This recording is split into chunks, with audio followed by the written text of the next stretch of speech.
There are tons of unique power systems in anime and manga. Some are absolutely legendary, some are okay, and some are just bad. So here are the 7 levels of power systems, starting from the absolute worst to the ones you'll remember forever. Level 1, noob. This is the absolute bottom. Level 1 is the place where you're going to ask yourself, why is there even a power system in that thing? They often feel like they were just copy-pasted from something way better without the parts that made the thing they copied cool. Those are the systems that usually have the most basic abilities you could think of. The real problem isn't that they're boring. It's just that they make their stories so much worse. For example, there's a whole category of anime called isekai, and most of them go something like this. Some random person is transported or reincarnated in some kind of strange world, which sounds interesting until you realize that most of them just take their entire power system from whatever role-playing game they could think of. I'm talking about literal game screens floating in front of the characters with their levels, health, magic. I'm talking fireballs, water magic, that kind of stuff. The magic systems in these shows are so predictable. Every single character is either the sword person, the magic person, or the bow person. Most of the time, the main character is so freaking overpowered that having a power system doesn't really matter anyway. There are no smart tactics, creative problem solving, interesting abilities. No, that's lame. We just want to one-shot stuff. Okay, but seriously, there are some really genuinely awesome isekai out there that do all of these things in way more interesting ways. But a lot of them do not. Level 1 also includes series like Solo Leveling that have extremely beautiful animation, but nothing else. The main character of this series is called Jinwoo, and he's basically the only person that can become stronger by slowly leveling up, like in a video game. And when I say slowly, what I actually mean is that by episode 25, he's already one of the strongest characters in the entire show. Every single episode, he gets new abilities, new weapons, new moves. The entire idea is that he becomes super overpowered super fast, but because of that, there isn't really any strategy or specific rules. There's a scene where he fights this thing. It's this final boss kind of enemy that's basically been destroying everyone in the series in like seconds. This looks like it's going to be a tough fight.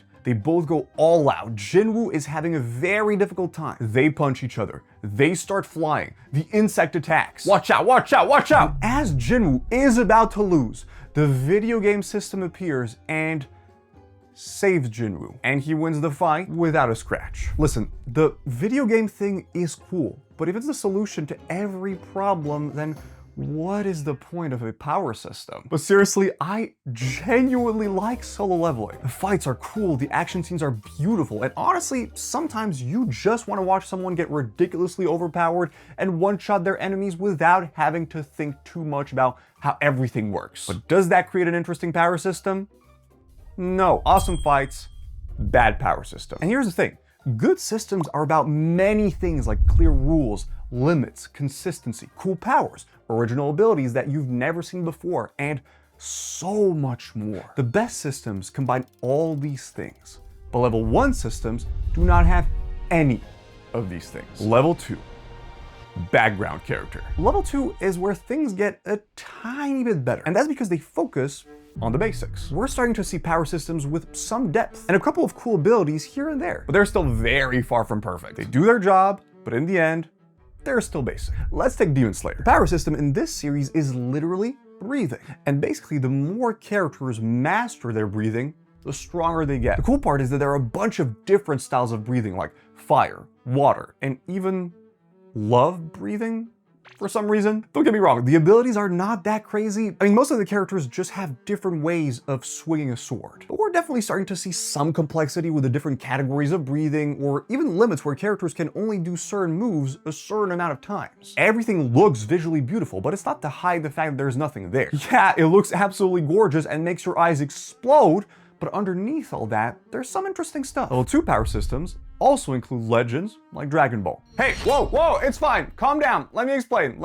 Dragon Ball has a power system that was absolutely amazing when it came out. I mean, this thing gave us some of the most iconic moves in anime history. The Kamehameha, the Kaioken, the Super Saiyan transformation, Ultra freaking Instinct. But it's been many years and power systems evolved. Dragon Ball is what everyone else took inspiration from. But when you look at it now, it's honestly pretty basic. Martial arts, energy attacks, transformations. It's clean, easy to understand, simple, and instantly recognizable. But compared to some stuff that came out later, it's just not that deep. These systems are simple, but at the end of the day, they're just the foundation. Until you add a couple of things and you get level 3.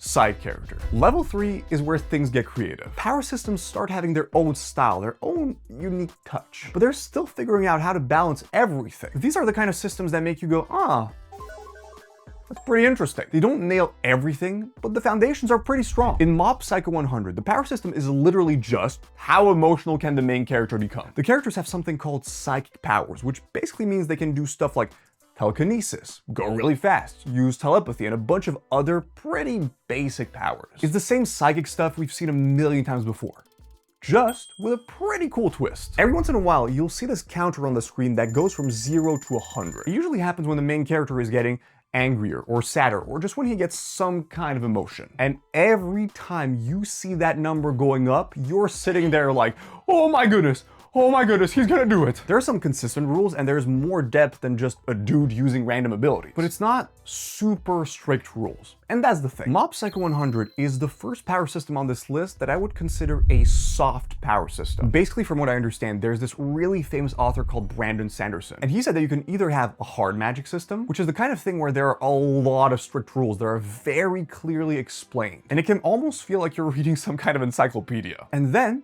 there are soft power systems where the rules are a bit more mysterious and they aren't explained as much. Here's the thing, these two things can work really well, but they're very different. In Attack on Titan, people transform into Titans, but we don't need to understand all the rules of how someone transforms and how it works specifically. The system is deep in other ways, like how it ties into the entire story. Kill la Kill is an extreme example of that. Basically, there are school students, these school students have uniforms, and depending on how many stars there are on the uniform, the student is more or less powerful.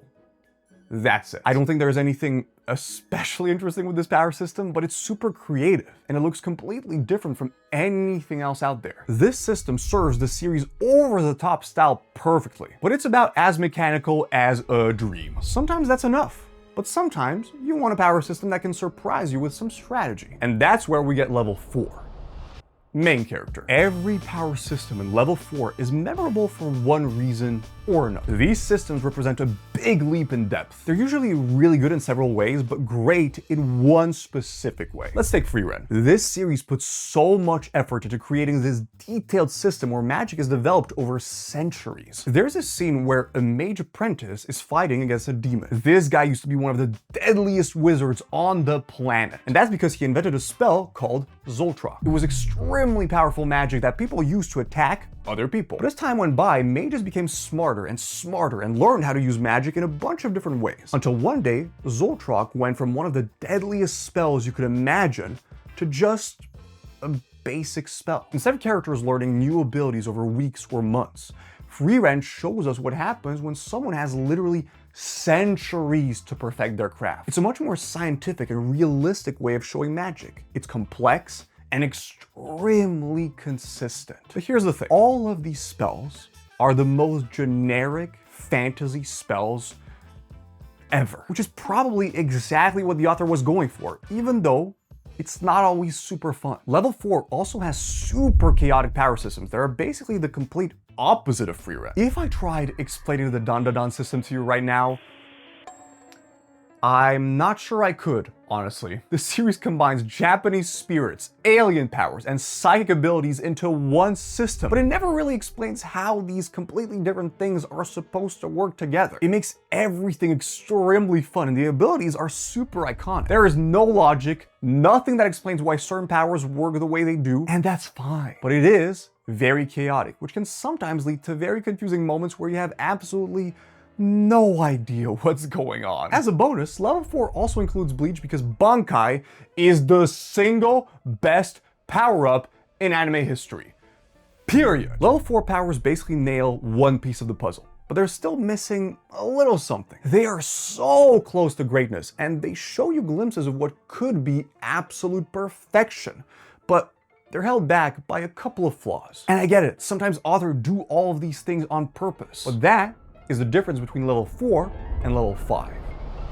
Transformation. Every single power system from now on is awesome. Level 5 systems are way deeper than just fighting mechanics. Everyone in this category has nailed the fundamentals, but they all do something that makes them stand out from everyone else. My Hero Academia might seem like a super basic power system, but there's something it does better than pretty much everyone else, including systems in higher levels. The way it works is that approximately 80% of the population has superpowers called quirks. You have your basic stuff like throwing fire, running fast, or punching hard. But you also have much more original abilities like an octopus-looking body with eyes, ears, and mouths at the end of each tentacle, or using cables that come out of your ears to create shockwaves, or even a literal bird made of shadow. But here's the thing, people didn't used to have quirks. In the beginning, there were only a few people that did, and as more individuals started getting them, society became this extremely dangerous place where there were no laws to control those who had superpowers. People who use their abilities to help others became heroes. But I'm not talking about your regular superheroes. I'm talking about licensed professionals with rankings, performance metrics, and careers. They even started creating entire agencies of heroes. But there was also a very dark side to this. Some people's quirks made them very unusual. There were those who looked very different, or others who accidentally became dangerous. Many of those people couldn't live a normal life anymore because of something they were born with, which is why a lot of the villains in My Hero Academia aren't people who just decided to be bad guys. They were people who were treated terribly because of their powers and decided it wasn't fair. Quirks affect literally every single aspect of society. Economics, education, laws, social life, everything is built around them. Sure, there aren't any complicated rules and the abilities are pretty basic in general, but the fact that everything in this story is happening because of the power system gives it a crazy amount of depth. Level 5 also has very recent series like Witch Hat Atelier. This power system does something really interesting by completely changing the entire idea of magic. Instead of it being this thing that people are just born with or they're not, it becomes this art that literally anyone can learn if they just understand how to draw it. Because yes, in Witch Hat Atelier, the way you use magic is by drawing specific circles and specific symbols together to create specific spells. Witches have a bunch of different pens to draw on different objects. So for example, if someone wants to fly, they're not just going to focus and use some wind magic. No, they're going to draw the specific symbol they need to create strong wind, draw it in 2 separate parts under their shoes, and when they need to fly, they'll put the shoes together so that the symbol is complete, and bam, anyone with a pen and paper can theoretically use magic. And that's where the dark part of this system comes in. The Witch Society keeps magical knowledge a secret, because if everyone used spells, the world would become a super dangerous place. And whenever someone finds out about this law, the magic police erases their memory. The thing I absolutely love about this is how, yes, the spells are super basic, but there's a twist that makes you feel like you're just rediscovering magic. And that's amazing. But apart from that, the magic just looks freaking beautiful. I mean, look at that. Level 5 systems get to that sweet spot where everything clicks together. They all do something very unique while being complex in their own way. These are the systems that stick with you long after you've finished watching. Level 6.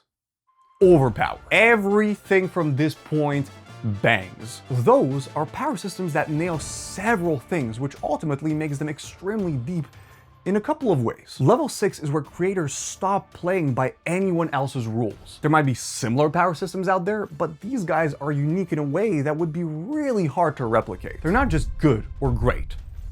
They're special. These are the systems that make you go, holy moly, I never thought of doing it that way. Listen, I know that a lot of people think that One Piece's power system is generic and goofy, but name another anime that made a rubber person cool. In One Piece, characters get powers by eating these fruits called devil fruits. That's basically the system. And trust me when I say that this feels like the author just went, what if I could give characters literally any power I can think of and somehow make it work all together? And he pulled it off. We have characters like a dude that controls strings and uses them to fly, cut entire buildings and control people like puppets. Or a girl that can create an almost infinite amount of limbs. Or even the fusion between a dog and a cannon. Author takes really simple ideas like rubber or strings or whatever he can think of and turns them into these super creative abilities. But on top of that, he also added a second power system called haki, so that people without devil fruits could fight against people who do have devil fruits. The author has been slowly perfecting this power system over years, and it now works like a very complex puzzle. But at the same time, it's simple enough they can still enjoy it even without diving too deep. Weirdly enough, level 6 also has a couple of new power systems. We have Chainsaw Man, where the main idea is that humans are afraid of stuff, and this fear creates these monsters called devils. And the more people are afraid of these specific things, the stronger the devil. We have stuff like the Bat Devil, the Octopus Devil, and even the Sea Cucumber Devil. Not gonna lie, these things are pretty scary. We also have Gachiakuta, where literal garbage can be transformed into magical weapons if someone takes care of it for long enough. Okay, so imagine that you have a pen you really like. You've had it since you were a kid, going through middle school, high school, and maybe even work or university. So that pen can now transform into this massive pen magic weapon, right? Not exactly. Transformation of the pen depends on who you are. So let's say you love running.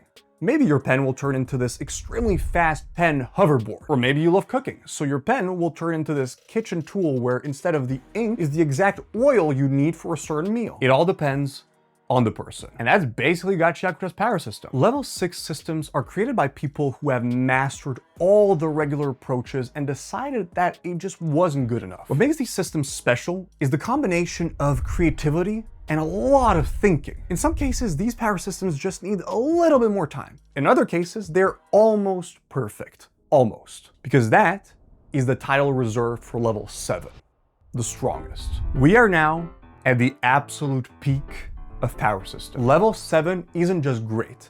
It's the standard that every other creator tries to reach. All of them are great in almost every single category, but they're exceptional in their own unique way. And if you ask anyone what the best power systems in anime and manga are, there's like a 90% chance they'll say it's these ones. First, we have the most creative power system, JoJo's stands. The idea is super simple. Stands are these spirits that only other stand users can see. They're also linked to you. So if your stand gets hurt, you get hurt too. And each one of them has specific supernatural abilities. Pretty basic. Until you realize that a lot of these stands are extremely creative. This girl uses strings to create any object imaginable. This man uses bubbles to steal the properties of things. Like for example, someone's ability to see. This guy's power is to use zippers. As in the same zippers in pants. These powers might seem goofy, but they actually create some of the coolest fights you can imagine. There is genuinely no such thing as a generic stand battle, because each power forces characters to be super creative about how to use their abilities and counter other abilities. You might think that a stand is completely useless until you see it in action, like the zipper guy I just talked about. At some point, he's trying to find someone, so he's slowly tracking them until he sees something suspicious and puts a zipper on a wall to get closer to it. He finds a mysterious tunnel and slowly makes his way inside. And bam,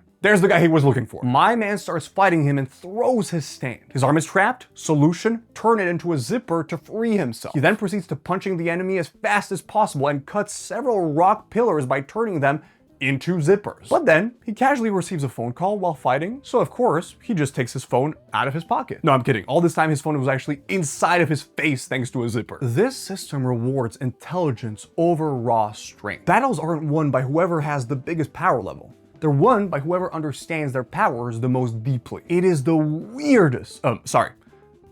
the most bizarre power system ever made. But on the flip side, level 7 also has the most complex and technical power system. Listen, even if I wanted to explain how everything works in Hunter x Hunter, I just couldn't. I mean, look at this insanity. There are literally pages and pages talking about these powers. But basically, everyone has life energy, and certain people can control it. And amongst these people, there are 6 categories: enhancers, emitters, manipulators, transmuters, conjurers, and specialists. Each of these categories can do completely different things that reflect who you are as a person. So for example, the main character is a very determined and brave boy. So he's an enhancer who can punch things really hard. This is genuinely like the most basic way to explain it. Trust me, there is so much more. And even though it is complicated, the beauty of having so many rules is that the characters who understand these rules are usually the ones that do the best. Nen has influenced so many other power systems, such as the final power system in level 7. Listen, I know people love hating on Jujutsu Kaisen, but saying that this power system isn't absolutely goated is